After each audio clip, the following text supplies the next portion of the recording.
Hi guys, welcome to our channel investing with Dhan. दोस्तों, अगर मैं आपसे कहूं कि सिर्फ एक इन्वेस्टमेंट के थ्रू आप Apple, Microsoft, Amazon, Nvidia, Meta और दुनिया की कई बड़ी कंपनीज में एक साथ इन्वेस्ट कर सकते हैं तो, और अगर आपको हर कंपनी की बैलेंस शीट एनालाइज करने, क्वार्टरली रिजल्ट्स ट्रैक करने और यह डिसाइड करने की जरूरत ही ना पड़े कि कौन सा इंडिविजुअल स्टॉक खरीदना है, हाउ अबाउट दिस? दोस्तों, यही काम ETFs करते हैं। यूएस स्टॉक मार्केट दुनिया का सबसे बड़ा और डाइवर्सिफाइड स्टॉक मार्केट है, लेकिन एक इंडियन इन्वेस्टर के लिए यह एक सवाल है, हजारों स्टॉक्स और ETF में से शुरुआत कहां से करनी चाहिए? तो दोस्तों, आज के इस वीडियो में मैं आपको समझाऊंगा 5 पॉपुलर यूएस ETFs के बारे में। उनमें क्या डिफरेंस है, वो किस टाइप की कंपनीज में इन्वेस्ट करते हैं और अलग अलग इन्वेस्टर्स उन्हें किस तरीके से इवैल्यूएट कर सकते हैं। लेकिन एक इंपॉर्टेंट डिस्क्लेमर, इस वीडियो में डिस्कस किए गए स्टॉक्स और ETF सिर्फ एजुकेशनल पर्पस के लिए है, ये कोई भी इन्वेस्टमेंट रिकमेंडेशन नहीं है। इन्वेस्टमेंट डिसीजन लेने से पहले प्लीज मेक श्योर कि अपनी रिसर्च जरूर कीजिए और जरूरत हो तो रजिस्टर्ड इन्वेस्टमेंट एडवाइजर से भी जरूर कंसल्ट कर लीजिए।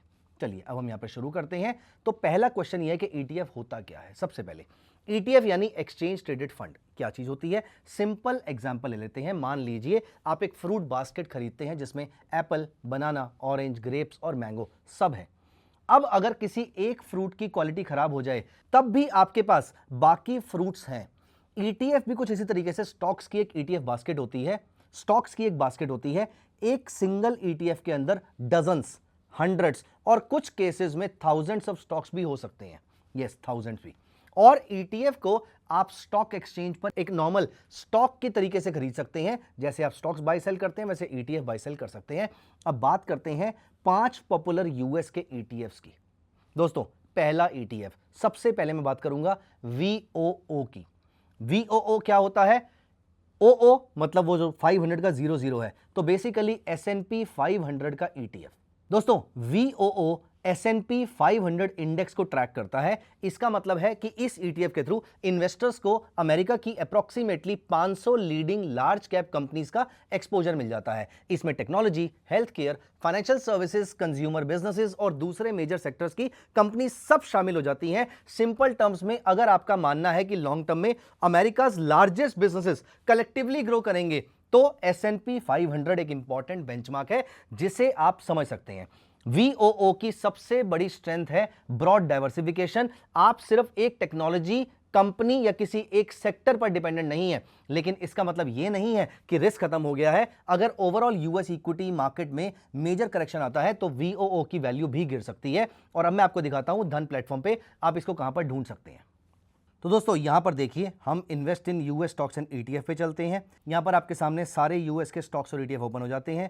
हम यहां पर सर्च बार में जाएंगे और टाइप करेंगे VOO और यहां पर हम देखिए, ये देखिए Vanguard S&P 500 ETF, AMC Vanguard है और ये इन्वेस्ट करती है S&P 500 के स्टॉक्स के अंदर। यहां पर देखिए इसकी सारी की सारी कंपनीज जो हैं वो यहां पर डिटेल में मेंशन की हुई हैं।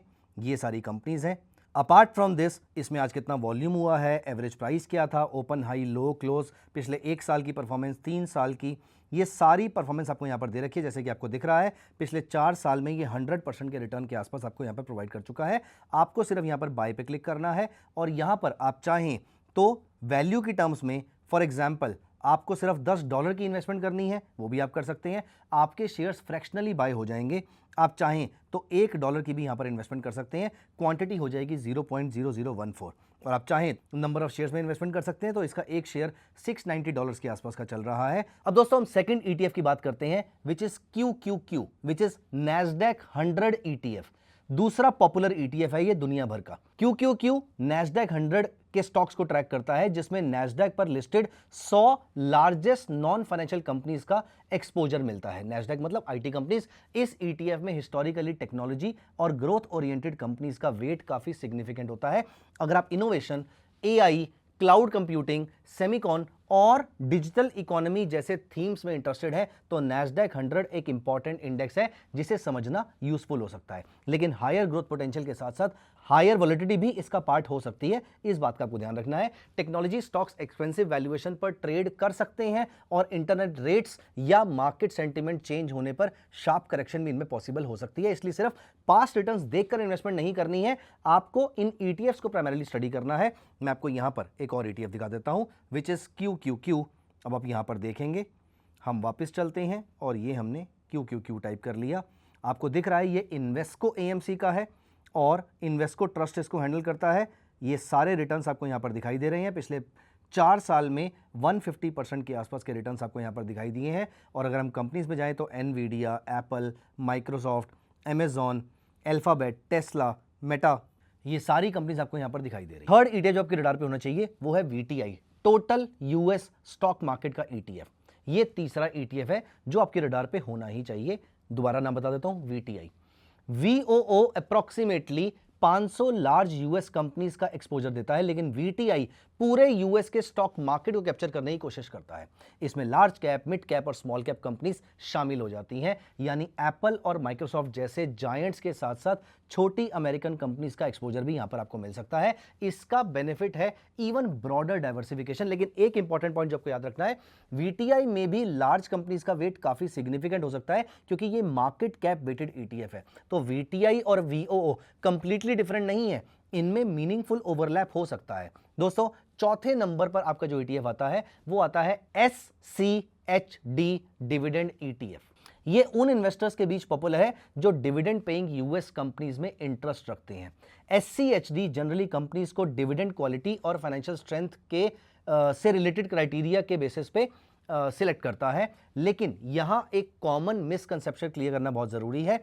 हाई डिविडेंड का मतलब ऑटोमेटिकली बेटर इन्वेस्टमेंट नहीं होता है।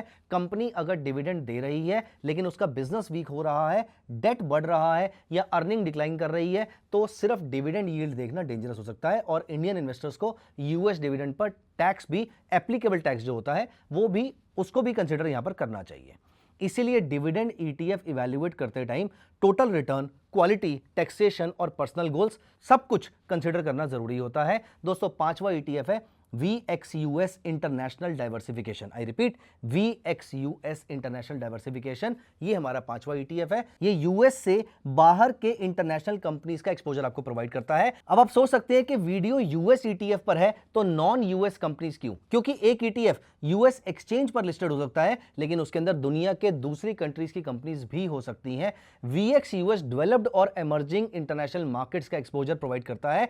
इसका बेसिक आइडिया ज्योग्राफिकल डाइवर्सिफिकेशन है, मतलब आप एक ETF में इन्वेस्ट करके दुनिया भर में भी इन्वेस्टमेंट कर सकते हो। ये मैं आपको बताना चाहता हूं क्योंकि दुनिया की सारी ग्रोथ सिर्फ अमेरिका में कॉन्सेंट्रेटेड नहीं है। आपने नोटिस किया, रिसेंटली कोरिया ने रिटर्न दिए, ताइवान ने रिटर्न दिए, लेकिन इंटरनेशनल इन्वेस्टिंग के भी अपने रिस्क हैं, ये भी आपको याद रखना है। Currency fluctuations, geopolitical risk, different regulations और इकोनॉमिक साइकिल्स।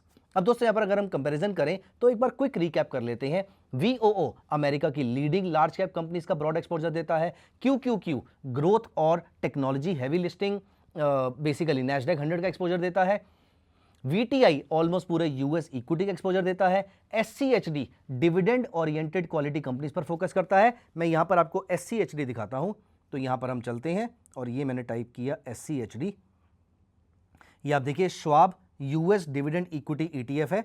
और अगर हम इसकी कंपनीज को देखें तो यहां पर बहुत सारी ऐसी कंपनीज हैं जो आपको अच्छा डिविडेंड देती है। आपको फार्मास्यूटिकल कंपनीज दिखेंगी, आपको FMCG कंपनीज दिखेंगी। ये बेनिफिट है, आप ऑटोमेटिकली डाइवर्सिफाई हो जाते हैं। और यहीं पर अगर मैं VXUS देखता हूं तो ये रहा हमारा VXUS, Vanguard total international stock ETF। यहाँ पर अगर हम कंपनीज में जाएंगे तो आपको TSMC का स्टेक दिख रहा है, सैमसंग में स्टेक दिख रहा है, SK Hynix, ASML, Tencent, HSBC, Roche holding, Novartis, AstraZeneca, royal bank of Canada and so on and so fourth. ये सारे स्टॉक्स आपको यहाँ पर देखने को मिल रहे हैं। VXUS की अगर हम बात करें तो ये US के बाहर का इंटरनेशनल डाइवर्सिफिकेशन आपको प्रोवाइड करता है। लेकिन एक इंपॉर्टेंट मिस्टेक आपको अवॉइड करनी है, सिर्फ मल्टीपल ETFs खरीद लेने का मतलब ऑटोमेटिकली डाइवर्सिफिकेशन नहीं होता। फॉर एग्जांपल, अगर आप VOO, VTI और QQQ तीनों को होल्ड करते हैं तो इनमें कई लार्ज US कंपनीज ओवरलैप कर सकती हैं। इसीलिए ETF का नाम नहीं, उनकी अंडरलाइंग होल्डिंग्स और एक्सपोजर समझना बहुत ज़्यादा जरूरी हो जाता है। अब दोस्तों, क्या इन पांचों ETF में इन्वेस्ट करना चाहिए? ये बड़ा क्वेश्चन है। जरूरी नहीं है कि आपको पांचों में इन्वेस्ट करना है। राइट ईटीएफ इस बात पे डिपेंड करता है कि आपके investment horizon, risk tolerance, financial goals और एग्जिस्टिंग पोर्टफोलियो कैसा है। एक बिगिनर के लिए सिंप्लिसिटी कई बार कॉम्प्लेक्सिटी से बेटर हो सकती है।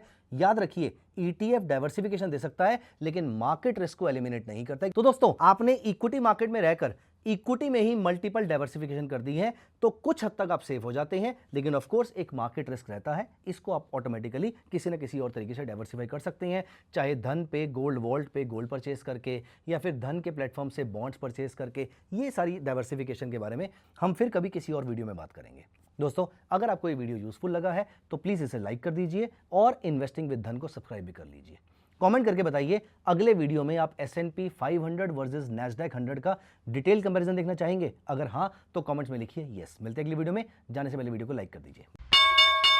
Investments in the securities market are subject to market risk. Read all the related documents carefully before investing.